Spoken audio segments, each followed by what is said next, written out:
57% tax সরকারকে দিতে হবে, না হলে মোবাইল ফোন চলবে না, বন্ধ থাকবে। ট্যাক্স কি সরকারের বাপদাদের সম্পত্তি?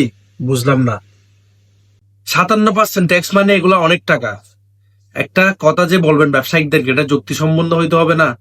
এই যে এত এত মানুষ বিজনেস করতেছে, 57% ট্যাক্স দিলে কি ওদের বিজনেস থাকবে? ব্যবসায়ীরা কি বলছে ট্যাক্স দিবে না? আপনি যে এই যে ট্যাক্স এর কথা বলছেন, এটা একটা যুক্তিসম্পন্ন হইতে হবে না কথাটা? 57% ট্যাক্স মানে এগুলো তো অনেক টাকা।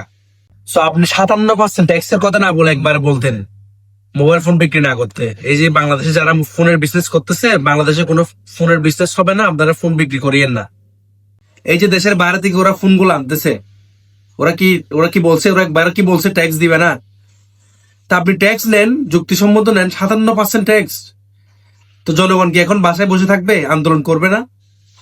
ভাই, বর্তমান সময়ে বাংলাদেশে কয়জন অফিসিয়াল ফোন চলাই?